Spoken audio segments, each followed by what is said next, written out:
வணக்கம். மாலை முரசு செய்திகளை விரிவாக பார்ப்பதற்கு முன் தலைப்புச் செய்திகளை பார்க்கலாம். வன்முறை கலாச்சாரத்தை கைவிடாத திமுக எந்த காலத்திலும் மக்களின் நம்பிக்கையை பெற முடியாது. தமிழகம் மின்மிகை மாநிலமாக திகழ்வதாக துணை முதலமைச்சர் ஓ பன்னீர்செல்வம் பெருமிதம்.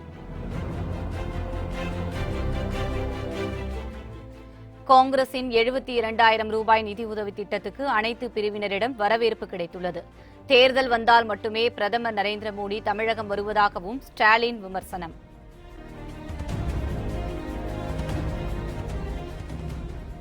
தேர்தல் நாளிலும் முந்தைய நாளிலும் பத்திரிகைகளில் விளம்பரம் வெளியிட தடை. அரசியல் கட்சிகள் வேட்பாளர்களுக்கு தேர்தல் ஆணையம் உத்தரவு.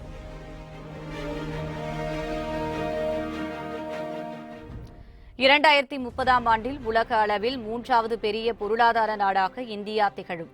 மத்திய நிதியமைச்சர் அருண்ஜேட்லி நம்பிக்கை.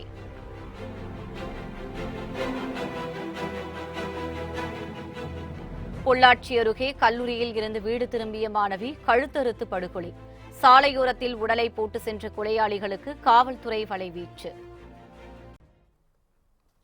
விவசாயிகள் நலன் காப்பதே அதிமுக அரசின் நோக்கம் என்றும் குடிசைகள் இல்லாத நகரங்களை உருவாக்க நடவடிக்கை எடுக்கப்படும் எனவும் முதலமைச்சர் பழனிசாமி உறுதியளித்தார்.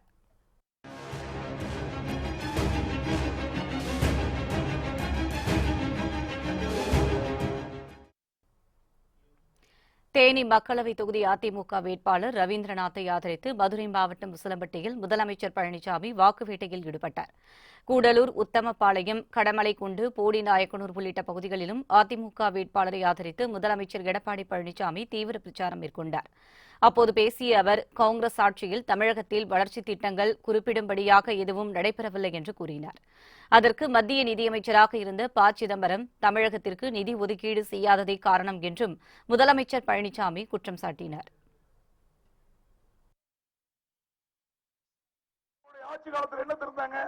ஒண்ணுமே கிடையாது. நாட்டு மக்களுக்கு நன்மை கிடையாது, வீட்டு மக்கள் மட்டும் நன்மை பெற்றிருக்கிறாங்க. அது மட்டும் இல்ல, இன்றைக்கு ப. சிதம்பரம் தமிழ்நாட்டுடைய நிதியமைச்சராக இருந்தார். இப்ப காங்கிரஸ் கட்சியால் தான் நிக்கிறார். அந்த கேளுங்க, நம்ம தமிழ்நாட்டில் இருக்கிற நிதியமைச்சர் நிதி கொடுக்கலீங்கன்னா வேற யாரும் தான் நிதி கொடுப்பாங்க? அவர் நினைச்சிருந்தா நிறைய நிதி கொடுத்திருக்கலாம், நிறைய திட்டங்களை நிறைவேற்றிருக்கலாம், நிறைய தொழிற்சாலை கொண்டு வந்திருப்போம். காங்கிரஸ் தேர்தல் அறிக்கையில் குறிப்பிட்டுள்ள 72,000 ரூபாய் நிதியுதவி திட்டத்திற்கு அனைத்து பிரிவினரிடமும் நல்ல வரவேற்பு கிடைத்துள்ளதாக ஸ்டாலின் தெரிவித்துள்ளார். விழுப்புரம் மாவட்டம் ஆரணி மக்களவைத் தொகுதியில் போட்டியிடும் காங்கிரஸ் வேட்பாளர் விஷ்ணு பிரசாத்தை ஆதரித்து செஞ்சி 4 முனை சந்திப்பில் ஸ்டாலின் உரையாற்றினார்.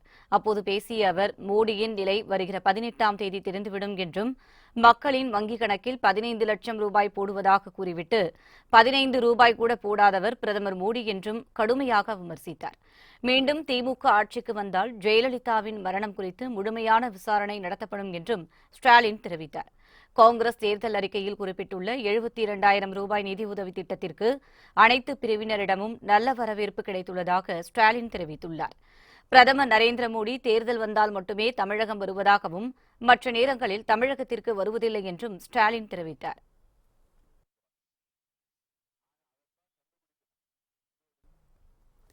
வன்முறை கலாச்சாரத்தை கைவிடாத திமுக எந்த காலத்திலும் மக்களின் நம்பிக்கையை பெற முடியாது என துணை முதலமைச்சர் ஓ பன்னீர்செல்வம் தெரிவித்துள்ளார். திருநெல்வேலி மாவட்டம் பணகுடியில் அதிமுக வேட்பாளர் மனோஜ் பாண்டியனை ஆதரித்து துணை முதலமைச்சர் ஓ பன்னீர்செல்வம் பிரச்சாரம் மேற்கொண்டார்.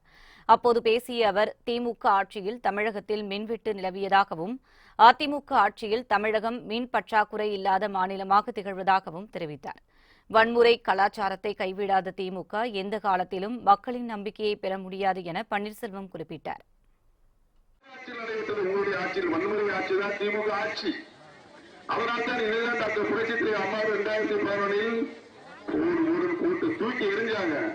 அதற்கு பின்னால் உள்ளாட்சி மன்ற தேர்தலில் திமுக பங்குள்ளி, அதற்கு பின்னால் 2016 நாடாளுமன்ற தேர்தலில் 39 இடங்களை போட்டியிட்டு 37 இடங்களில் வரலாற்று சாதனை வெற்றி இந்தியாவுடைய நாடாளுமன்றத்தில் 3வது பெரிய கட்சியாக அனைத்து இந்திய அண்ணா முன்னேற்ற கழகத்திலே அம்மா அவர்கள் அமர்வித்தார்கள்.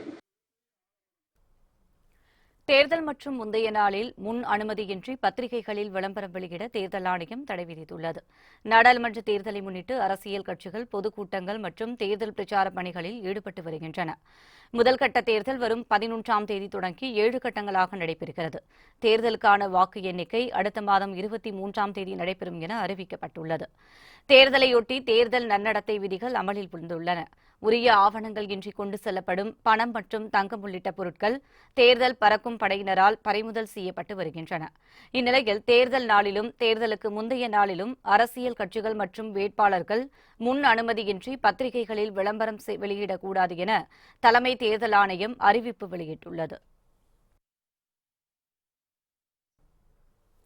மதசார்பற்ற அணி என தம்பட்டம் அடித்து வரும் திமுக காங்கிரஸ் கூட்டணி ஒரு சிறுபான்மை இனத்தைச் சார்ந்தவர்களுக்கு கூட தேர்தலில் சீட் வழங்கவில்லை என ஜி.கே. வாசன் குற்றம் சாட்டியுள்ளார். அதிமுக கூட்டணி சார்பில் தமிழ் மாநில காங்கிரஸ் கட்சி தஞ்சாவூர் மக்களவைத் தொகுதியில் ஆட்டோ சின்னத்தில் போட்டியிடுகிறது. இந்நிலையில் அக்கட்சியின் தலைவர் ஜி.கே. வாசன் தஞ்சையில் தேர்தல் அறிக்கையை வெளியிட்டார். இதுகுறித்து செய்தியாளர்களிடம் பேசிய அவர், தஞ்சாவூர் மக்களவைத் தொகுதிக்குட்பட்ட மக்களுக்கான விவசாயம், கல்வி, ரயில் திட்டங்கள் உள்ளிட்ட பல்வேறு அம்சங்கள் தேர்தல் அறிக்கையில் இடம்பெற்றுள்ளதாக குறிப்பிட்டார். தொடர்ந்து பேசிய அவர், மதசார்பற்ற அணி என தம்பட்டம் அடித்து வரும் திமுக காங்கிரஸ் கூட்டணி ஒரு சிறுபான்மை இனத்தைச் சார்ந்தவர்களுக்கு கூட தேர்தலில் சீட் வழங்கவில்லை என ஜி.கே. வாசன் குற்றம் சாட்டினார். சிறுபான்மை, மதச்சார்பின்மை, மதவாதம் என்று இனிமேல் திமுக காங்கிரஸ் கூட்டணி சிறுபான்மை மக்களை ஏமாற்ற வேண்டாம். அதற்கு எடுத்துக்காட்டு 9 நாடாளுமன்ற தொகுதிகளை பெற்ற காங்கிரஸ் கட்சி ஒரு தொகுதியில் கூட சிறுபான்மை பிரதிநிதியை இந்த முறை போடவில்லை. வரலாற்றிலேயே இது போன்ற நிலை காங்கிரஸ் கட்சிக்கு ஏற்பட்டது கிடையாது. அப்படி என்றால் சிறுபான்மை மக்களை அவர்கள் எந்த அளவுக்கு லேசாக எடுத்துக் கொள்கிறார்கள் என்பதற்கு இதைவிட எடுத்துக்காட்டு வேறு எதுவும் கிடையாது. கிருஷ்ணகிரி நாடாளுமன்ற தொகுதியில் போட்டியிடும் அதிமுக வேட்பாளர் கே.பி. முனுசாமியை ஆதரித்து புதிய பேருந்து நிலையம் அருகே பிரச்சார பொதுக்கூட்டம் நடைபெற்றது. இதில் பாமக நிறுவனர் ராமதாஸ் கலந்து கொண்டு பேசியபோது, பெரும்பான்மையான தொகுதிகளில் காங்கிரஸ் கட்சி தோல்வியையே சந்திக்கும் என குறிப்பிட்டார். ராகுல் காந்திக்கு தேர்தல் தோல்வி பயம் வந்துவிட்டதால்தான் அமேதி தொகுதியில் போட்டியிடுவதுடன் வயநாடு தொகுதியிலும் போட்டியிடுவதாக விமர்சனம் செய்தார். 25 இடங்கள் கூட வெற்றி பெற முடியாது. 25 இடங்கள் அவன் எதிர்த்து நிற்கிறவர் போன முறை 4வது இடத்துக்கு வந்தார். 2014 4வது இடத்துக்கு வந்தார். அவர் நிகழ்ச்சியில 4வது டெபாசிட் போச்சு. இப்போ சொல்லவே தேவையில்லை. நாட்டின் காவலாளியான தாம் தீவிரவாதிகளை அழிக்க சர்ஜிக்கல் தாக்குதல் நடத்துவதாகவும், காங்கிரஸ் கட்சியோ பாதுகாப்பு படை வீரர்களின் முக்கிய அதிகாரங்களை பறிக்க நினைப்பதாகவும் தேர்தல் பிரச்சாரத்தில் பிரதமர் மோடி குறிப்பிட்டுள்ளார். ஒடிசாவில் சுந்தர்கர் நகரில் நடைபெற்ற தேர்தல் பிரச்சார பொதுக்கூட்டத்தில் பிரதமர் மோடி கலந்து கொண்டு உரையாற்றினார்.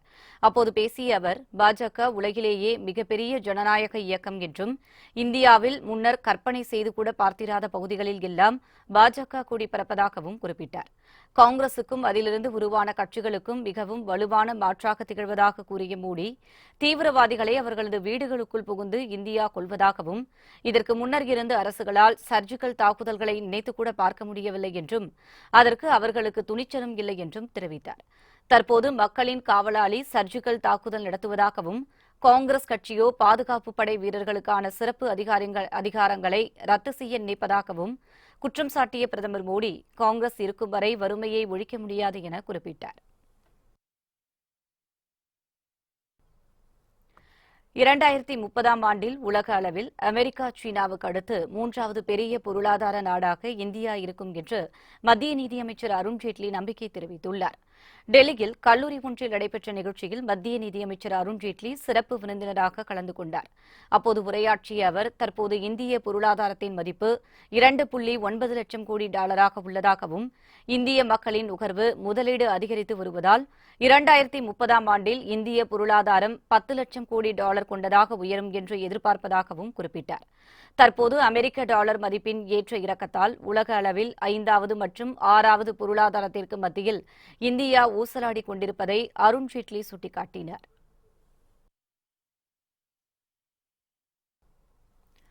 பாஜக தலைவர் அமித்ஷாவின் வேட்புமனுவில் தவறான தகவல்கள் இடம்பெற்றுள்ளதாக தேர்தல் ஆணையத்திடம் காங்கிரஸ் கட்சி புகார் அளித்துள்ளது. குஜராத் மாநிலத்தில் உள்ள காந்திநகர் மக்களவைத் தொகுதியில் பாஜக தலைவர் அமித்ஷா போட்டியிடுகிறார். இந்நிலையில் அவர் அளித்த வேட்புமனுவில் அரசு நிர்ணயப்படி சுமார் 66 லட்சம் ரூபாய் மதிப்பு கொண்ட தனது சொத்தை வெறும் 25 லட்சம் ரூபாய் மட்டுமே மதிப்பு கொண்டதாக குறிப்பிடப்பட்டுள்ளதை காங்கிரஸ் விமர்சித்துள்ளது. அமித்ஷா தனது வேட்புமனுவில் குறிப்பிட்டுள்ளதாகவும் தனது சொத்தை அடமானம் வைத்து தனது மகன் பெயரில் வாங்கப்பட்ட 25 கோடி ரூபாய் வங்கிக் கடன் குறித்து முறையான தகவலை வேட்புமனு ஆவணங்களில் அவர் குறிப்பிடவில்லை எனவும் காங்கிரஸ் குற்றம் சாட்டியுள்ளது. இதுகுறித்து தேர்தல் ஆணையத்திடம் புகார் அளித்துள்ள காங்கிரஸ் இந்த விவகாரத்திற்கு முறையான நடவடிக்கை எடுத்து அமித்ஷாவை வேட்பாளர் பட்டியலில் இருந்து தகுதி நீக்கம் செய்ய வேண்டும் என கோரிக்கை வைத்துள்ளது. பொள்ளாச்சி அருகே சாலையோரம் கல்லூரி மாணவி படுகொலை செய்யப்பட்டுள்ள சம்பவம் பரபரப்பை ஏற்படுத்தியுள்ளது. கோவை மாவட்டம் ஒட்டன்சத்திரம் வெள்ளைச்சாமி என்பவரின் மகள் பிரகிதா. இவர் கோவையில் உள்ள தனியார் கலைக் கல்லூரியில் 2ஆம் ஆண்டு படித்து வந்தார். கல்லூரி விடுமுறையொட்டி தனது சொந்த ஊருக்கு கிளம்புவதாக கூறி பேருந்தில் ஏறிய நிலையில் இரவு வரை வீடு திரும்பாததால் பிரகதியின் உறவினர்கள் சில நாட்களுக்கு முன்பு காவல் நிலையத்தில் புகார் அளித்திருந்தனர். இந்நிலையில் பொள்ளாச்சி பூசாரிப்பட்டி பகுதியில் சாலையோரத்தில் பெண் சடலம் ஒன்று உடலில் காயங்களுடன் கழுத்தறுத்து கொலை செய்யப்பட்டு கிடப்பதாக காவல்துறைக்கு தகவல் கிடைத்தது. சம்பவ இடத்திற்கு விரைந்து சென்ற போலீசார் கொலை செய்யப்பட்டது கல்லூரி மாணவி பிரகதி என்பது தெரியவந்தது. இதனையடுத்து உடலை கைப்பற்றி பிரேத பரிசோதனைக்காக மருத்துவமனைக்கு அனுப்பி வைத்தனர். மாணவி பிரகிதாவின் கொலை குறித்து போலீசார் வழக்கு பதிவு செய்து விசாரணை நடத்தி வருகின்றனர். பொள்ளாச்சியில் பெண்களிடம் பாலியல் அத்துமீறலில் ஈடுபட்டது தொடர்பான வழக்கில் தொடர்புடையவர்களை உடனடியாக கைது செய்து கடும் தண்டனை வழங்க வலியுறுத்தி தமிழகம் முழுவதும் போராட்டம் நடைபெற்று வரும் நிலையில் கல்லூரி மாணவி பிரகிதா கழுத்தறுத்து கொலை செய்யப்பட்டுள்ள சம்பவம் பொதுமக்களிடையே பதற்றத்தை ஏற்படுத்தியுள்ளது. நீலகிரி மாவட்டத்தில் மக்களவைத் தொகுதி வேட்பாளர் ஆராசா தீவிர வாக்கு சேகரிப்பில் ஈடுபட்டார். காட்டேரி பகுதியில் பிரச்சாரம் மேற்கொண்ட அவருக்கு படுகர் இன மக்களின் பாரம்பரிய நடனத்துடன் கூட்டணி கட்சி தொண்டர்கள் உற்சாக வரவேற்பளித்தனர்.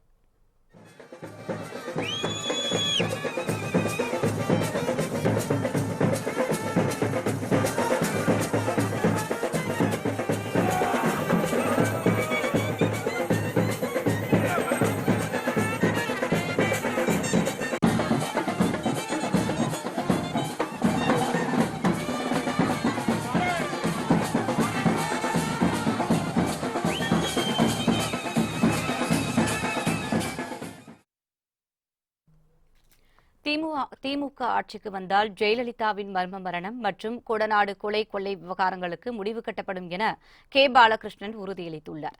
மதசார்பற்ற முற்போக்கு கூட்டணி சார்பில் தென் சென்னை மக்களவைத் தொகுதியில் திமுக வேட்பாளர் தமிழச்சி தங்கப்பாண்டியன் போட்டியிடுகிறார். அவரை ஆதரித்து சென்னை தரமணியில் மார்க்சிஸ்ட் கம்யூனிஸ்ட் கட்சி சார்பில் பிரச்சார பொதுக்கூட்டம் நடைபெற்றது. இதில் அக்கட்சியின் மாநில செயலாளர் கே. பாலகிருஷ்ணன் கலந்து கொண்டார்.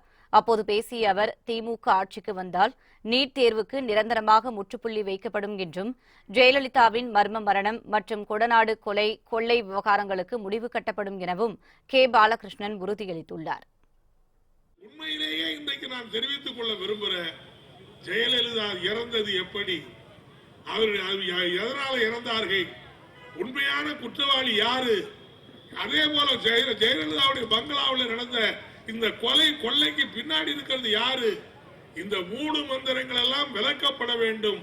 உண்மையான குற்றவாளிகளுக்கு கைது செய்யப்பட வேண்டும் என்று சொன்னால் எடப்பாடி ஆட்சி தூக்கி எரிஞ்சி தமிழ்நாட்டில் திராவிட முன்னேற்ற கழகத்தினுடைய தலைமையிலே ஆட்சி அமைகிற போது இந்த மர்ம முடிச்சுகளுக்கெல்லாம் உண்மையான விவரங்கள் வெளியே வரும். விவசாயிகளுக்கும் முதலாளிக்கும் இடையே நடக்கும் போர்தான் இந்த மக்களவைத் தேர்தல் என அன்புமணி ராமதாஸ் பரப்புரையாற்றினார். விழுப்புரம் மக்களவைத் தொகுதியில் அதிமுக கூட்டணி சார்பில் போட்டியிடும் பாமக வேட்பாளர் வடிவேல் ராவணனை ஆதரித்து பழைய பேருந்து நிலையம் அருகே பிரச்சார பொதுக்கூட்டம் நடைபெற்றது. அமைச்சர் சி.வி. சண்முகம் தலைமையில் நடைபெற்ற இந்த கூட்டத்தில் பாமக இளைஞரணி தலைவர் அன்புமணி ராமதாஸ் கலந்து கொண்டு மாம்பழம் சின்னத்திற்கு வாக்கு திரட்டினார். அப்போது பரப்புரையாற்றிய அவர் தேர்தல் தோல்வி பயத்தால் ஸ்டாலின் வரைமுறையின்றி பேசி வருவதாக விமர்சனம் செய்தார். மேலும் விவசாயிகளுக்கும் முதலாளிகளுக்கும் இடையே நடக்கும் போர்தான் இந்த மக்களவைத் தேர்தல் எனவும் அன்புமணி ராமதாஸ் பரப்புரையாற்றினார். என்ன பேசுகிறார் என்று அவருக்கே தெரியவில்லை. காரணம் தோல்வி பயம் வந்துவிட்டது. தோற்க போறோம் என்று உறுதியாகிவிட்ட நேரத்தில் தொடக்கத்திலே ஸ்டாலின் அவர்கள் ஏதோ திட்டங்களை பற்றி பேசினார். இப்போது எங்களை திட்டிக் கொண்டிருக்கின்றார். அவ்வளவுதான். இந்த தேர்தல் விவசாயிகளுக்கும் முதலாளிகளுக்கும் நடக்கின்ற ஒரு போர். இதை மக்கள் உங்கள் மனதிலே ஏற்றி வையுங்கள். வருமான வரித்துறையை பயன்படுத்தி எதிர்க்கட்சிகளை பழிவாங்கும் நோக்கில் மத்தியில் ஆளும் பாஜக அரசு அச்சுறுத்தி வருவதாக முத்தரசன் குற்றம் சாட்டியுள்ளார். ராமநாதபுரம் தொகுதியில் திமுக கூட்டணி சார்பில் இந்திய யூனியன் முஸ்லீம் லீக் கட்சி வேட்பாளர் நவாஸ் கனி போட்டியிடுகிறார். அவரை ஆதரித்து ராமநாதபுரம் அரண்மனை முன்பு இந்திய கம்யூனிஸ்ட் கட்சி சார்பில் பிரச்சார பொதுக்கூட்டம் நடைபெற்றது. இந்த கூட்டத்தில் அக்கட்சியின் மாநில செயலாளர் முத்தரசன் கலந்து கொண்டு உரையாற்றினார். அப்போது பேசிய அவர், இந்தியாவை அரசியலமைப்பு சட்டத்திற்கு உட்பட்டு ஆட்சி நடத்த வேண்டும் என கேட்டுக் கொண்டார். தொடர்ந்து பேசிய முத்தரசன், வருமான வரித்துறையை பயன்படுத்தி எதிர்க்கட்சிகளை பழிவாங்கும் நோக்கில் மத்தியில் ஆளும் பாஜக அரசு அச்சுறுத்தி வருவதாக குற்றம் சாட்டினார். தவறான முறையில் பயன்படுத்தப்படுகிறது. எதிர்க்கட்சிகளை பழிவாங்குவதற்கு பயன்படுத்தப்படுகிறது. எதிர்க்கட்சிகளை அச்சுறுத்துவதற்கு பயன்படுத்தப்படுகிறது. அதே போல கருத்து சுதந்திரம். இங்கே பத்திரிகையாளர்கள் இருக்கிறார்கள். பத்திரிகைகள் வருகிறது, தொலைக்காட்சிகள் வருகிறது. இந்தியாவில் பிறந்த ஒவ்வொரு இந்திய குடிமகனும் சுயமாக சிந்திப்பதற்கு உரிமை உண்டு. தான் சிந்தித்ததை அடுத்தவற்றிலே சொல்லுவதற்கு உரிமை உண்டு. பேசுவதற்கு உரிமை உண்டு. எழுதுவதற்கு உரிமை உண்டு.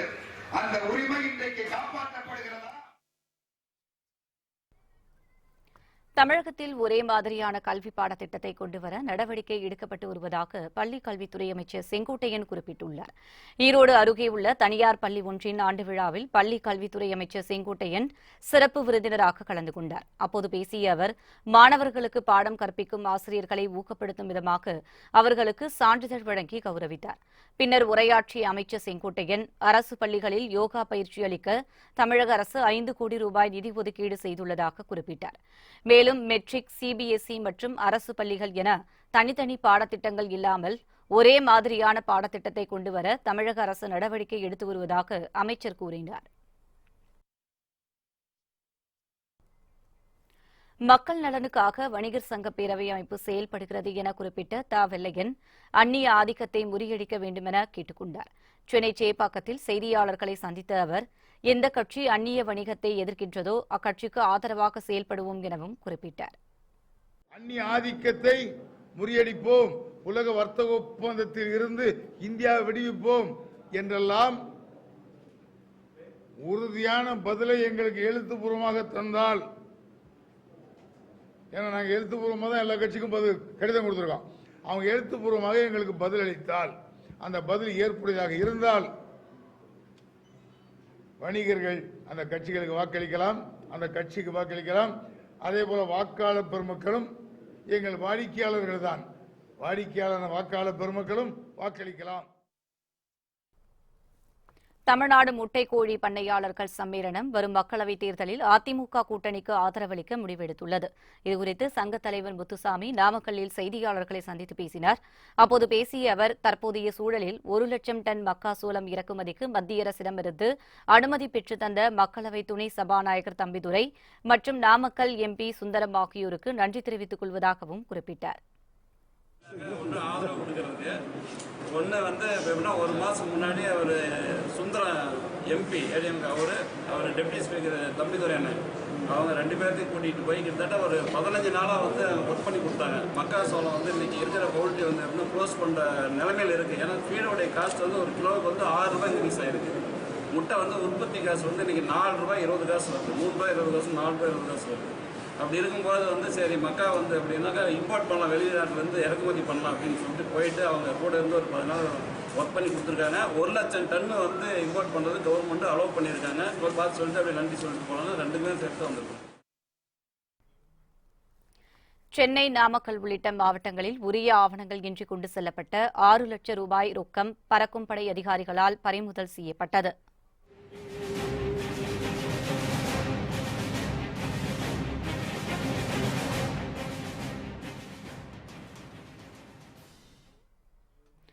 மக்களவைத் தேர்தல் தேதி அறிவிக்கப்பட்டதில் இருந்து தேர்தல் நடத்தை விதிகள் அமலுக்கு வந்துள்ளன.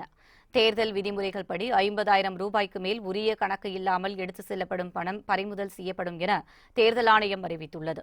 இதனையடுத்து தமிழகம் முழுவதும் பறக்கும் படையினர் தீவிர சோதனையில் ஈடுபட்டு வருகின்றனர். இந்நிலையில் சென்னையை அடுத்த எண்ணூர் அத்திப்பட்டு பகுதியில் பறக்கும் படை அதிகாரிகள் சோதனையில் ஈடுபட்டனர். அப்போது மீஞ்சூரில் இருந்து சிவக்குமார் என்பவர் வந்த காரை சோதனை செய்தபோது உரிய ஆவணங்கள் இன்றி 2,50,000 ரூபாய் ரொக்கம் கொண்டு சென்றது தெரியவந்தது. இதனையடுத்து பணத்தை பறிமுதல் செய்த அதிகாரிகள் சிவகுமாரிடம் விசாரணை மேற்கொண்டு வருகின்றனர். இதனிடையே நாமக்கல் மாவட்டம் பரமத்தி வேலூர் அருகே கொளக்காட்டு புதூரில் திமுக பிரமுகர் வேலுச்சாமி என்பவரின் வீடு மற்றும் அலுவலகங்களில் வருமான வரித்துறையினர் மற்றும் பறக்கும் படை அதிகாரிகள் திடீர் சோதனையில் ஈடுபட்டனர். இந்த ஆய்வில் 3,50,000 ரூபாய் ரொக்கம் உரிய ஆவணங்கள் இன்றி வைத்திருந்தது கண்டுபிடிக்கப்பட்டது. இதனையடுத்து பணத்தை பறிமுதல் செய்த அதிகாரிகள் மாவட்ட கருவூலத்தில் ஒப்படைத்தனர். மேலும் வேலுச்சாமியிடம் வருமான வரித்துறை அதிகாரிகள் விசாரணை மேற்கொண்டு வருகின்றனர். மாநில உரிமைகளை அடகு வைத்த அதிமுக அரசுக்கு சரியான பாடம் புகட்ட திமுக கூட்டணிக்கு முழு ஆதரவு அளிக்கப் போவதாக தமிழர் தேசிய குற்றம் இயக்க தலைவர் வியனரசு தெரிவித்துள்ளார்.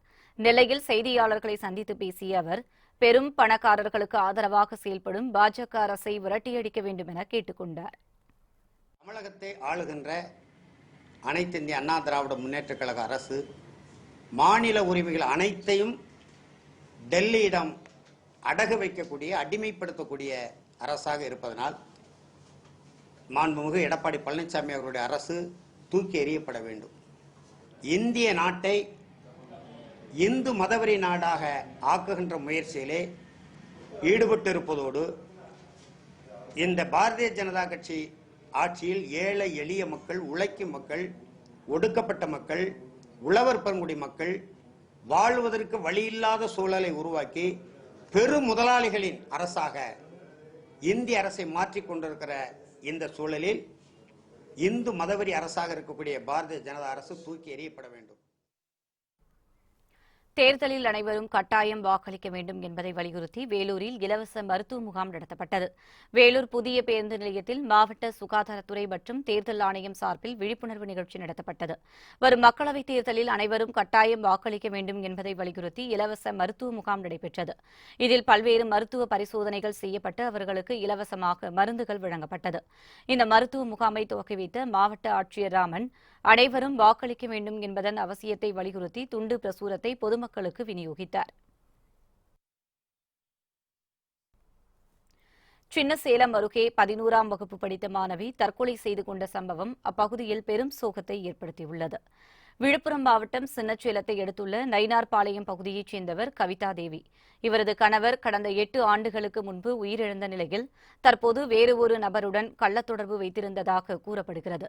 இதனை தெரிந்து கொண்ட 11ஆம் வகுப்பு கல்வி பயின்று வரும் கவிதா தேவியின் மகள் பாக்கியலட்சுமி மனமுடைந்து தற்கொலை செய்து கொண்டார். இதுகுறித்து வழக்கு பதிவு செய்த போலீசார் விசாரணை மேற்கொண்டு வருகின்றனர். கள்ளக்காதல் விவகாரத்தால் பள்ளி மாணவி தற்கொலை செய்து கொண்ட சம்பவம் அப்பகுதியில் பெரும் சோகத்தை ஏற்படுத்தியுள்ளது. மாணவிகள் அனைவரும் சமுதாயத்திற்கு தொண்டாற்ற உத்வேகத்துடன் செயல்பட வேண்டுமென இஸ்ரோ முன்னாள் இயக்குநர் மயில்சாமி அண்ணாதுரை அறிவுரை வழங்கினார். வேலூரில் உள்ள தனியார் மகளிர் கல்லூரி ஒன்றில் பட்டமளிப்பு விழா நடைபெற்றது. இதில் இஸ்ரோவின் முன்னாள் இயக்குநர் மயில்சாமி அண்ணாதுரை கலந்து கொண்டு மாணவிகளுக்கு பட்டம் வழங்கி பாராட்டுகளை தெரிவித்தார். விழாவில் உரையாற்றிய அவர், லட்சியங்களை அடைய மாணவிகள் அனைவரும் விஞ்ஞானி என்ற இலக்கை அடைய பாடுபட வேண்டும் என்றும் சமுதாயத்திற்கு தொண்டாற்ற உத்வேகத்துடன் செயல்பட வேண்டுமெனவும் கேட்டுக் கொண்டார். இன்று புதிதாக பிறந்ததாகவும் இன்றிலிருந்து இன்னும் அதிகம் செய்ய வேண்டும் என்பதாகவும் என்னுள் கூட ஒரு உத்வேகம் உதிக்கிறது. உங்களுக்குள்ளும் அந்த உத்வேகம் உதிக்கட்டும். மூச்சு உள்ளவரை முயற்சி இருக்க வேண்டும் என்பார்கள். முயற்சி என்பது தன்னையும் தனது சுற்றம் நாட்டையும் உதவுவதாக இருக்கட்டும். எந்த காரணத்தை கொண்டும் சமூக வலைதளங்களில் உங்களை தொலைத்து விடாதீர்கள். உள்ளுவதெல்லாம் உயர்வுரை என்றது வள்ளுவம். நன்று கருது நாளெல்லாம் நினைத்தது முடியும் என்றான் பாரதி. கனவு காணுங்கள் என்றார் கலாம். கொஞ்சம் ஒருபடி மேலே சென்று கனவுகளுக்கு செயல்படுப்போம் என்று சொல்வரைப்போம். அதன்படி பெரிதாய் வாழும் கனவுகளுடன் உங்கள் கனவுகளுக்கு செயல்படுத்தும் உறுதிப்பாட்டுடன் பட்டச் சான்றிதழை வாங்கிச் செல்லுங்கள்.